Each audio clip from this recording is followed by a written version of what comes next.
সিন্ডিকেটের কারসাজিতে উড়োজাহাজের টিকিট না পাওয়ার অভিযোগে কারওয়ান বাজার থেকে সরে গিয়ে প্রবাসী কল্যাণ মন্ত্রণালয়ের সামনে বিক্ষোভ করছেন মালয়েশিয়া যেতে চাওয়া কর্মীরা।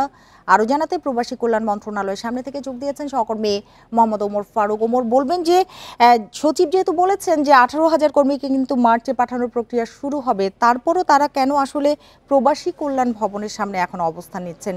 কি দাবি জানিয়েছেন এখন তারা?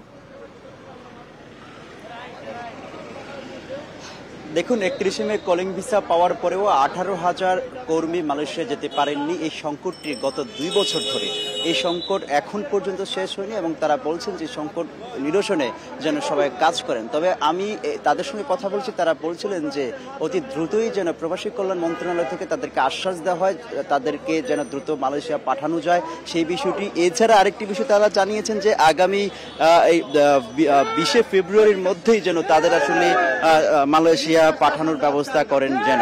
এরপরে তারা কারওয়ান বাজার সেখানে সড়ক অবরোধ করেন। অবরোধ করার পর সেখান থেকে পুলিশ তাদের তুলে দেন। তারপর তারা মিছিল নিয়ে প্রবাসী কল্যাণ মন্ত্রণালয় ভবনের সামনে আসেন, সেখানে এসে অবস্থান নেন। এরপর কিন্তু তাদের পক্ষ থেকে 2-3 জন কিন্তু সচিবালয়ের সচিবের সঙ্গে দেখা করতে গিয়েছেন, প্রবাসী কল্যাণ সচিবের সঙ্গে। তারপর সচিব আমাদের সঙ্গে কথা বলেছেন। সচিব জানিয়েছেন যে রিক্রুটিং এজেন্সিগুলো আছে তাদেরকে কিন্তু একটি নির্দেশনা দেওয়া হয়েছে যত দ্রুত সম্ভব যেন তাদের টাকাটা ফেরত দেওয়া হয়।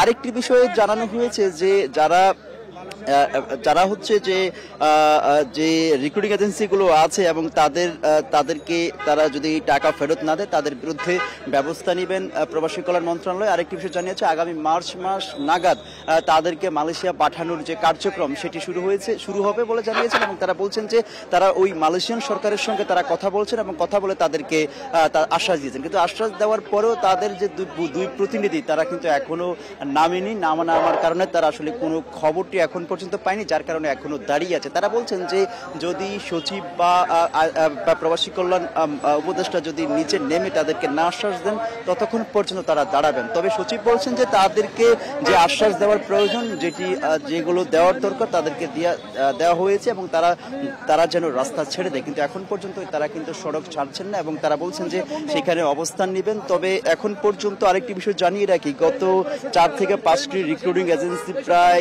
এই বাবদ 18,000 শ্রমিক থেকে প্রায় 10-12 হাজার, এছাড়াও আরো অন্যান্য বিদেশগামীদের কাছ থেকে প্রায় 12,000 কোটি টাকার মতো আত্মসাতের এমন অভিযোগ কিন্তু আমরা গণমাধ্যমে দেখেছি। এবং এরপর থেকে তখন 2024 সালের 31 মে তখন কিন্তু আওয়ামী সরকার তখন তাদেরকে আশ্বাস দিয়েছিলেন। এরপর থেকে যখন সরকার পরবর্তীতে যারা এই অন্তর্বর্তী সরকার তখনও কিন্তু তারা আমার একটু দুটো বিষয় জানার আছে যে মালয়েশিয়া যেতে না পারা যে 18,000 কর্মীকে মার্চে পাঠানোর প্রক্রিয়া শুরু হবে, তাদের মধ্যে আজকে যারা আন্দোলন করছেন তারা কি আছেন কিনা?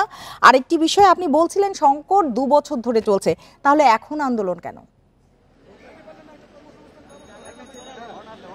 তবে আমরা প্রবাসী কল্যাণ সূত্র থেকে যে বিষয়টি জানতে পেরেছি, যারা 18,000 যে কর্মী রয়েছে এর মধ্যে কিন্তু অনেকেই বিভিন্ন এজেন্সি থেকে টাকা ফেরত পেয়েছে বলে আমাদেরকে জানিয়েছেন। তারপরেও যারা এখন পর্যন্ত টাকা ফেরত পাননি তারা এখানে অবস্থান নিচ্ছেন। তবে যারা টাকা ফেরত পাননি এবং পেয়েছেন তাদের মধ্যে একদম সংশয় কাজ করছে, যদি মার্চ মাস থেকে মালয়েশিয়া পাঠানোর কার্যক্রম শুরু হয় তারা সেই তালিকায় থাকবেন কিনা। তবে প্রবাসী কল্যাণ মন্ত্রণালয় থেকে আমাদেরকে জানানো হয়েছে যে টাকা পাক বা না তাদেরকে কিন্তু সবাইকে ওই তালিকা ধরে তাদেরকে সবাইকে মার্চ নাগাদ তাদেরকে পাঠানো হবে। আর 2 বছরের যে সংকটটি রয়েছে সেটি কিন্তু বিভিন্ন রিক্রুটিং এজেন্সি জানেনি, সেগুলো কিন্তু প্রভাবশালীদের ছত্রছায়ায় এসব রিক্রুটিং এজেন্সিগুলো চলে, তাদেরকে আসলে কোনোভাবেই তাদেরকে দমানো যায়নি। এই কারণে এই সংকটটি গত 2 বছর ধরে এখন পর্যন্ত সংকটটি তৈরি হয়ে আছে।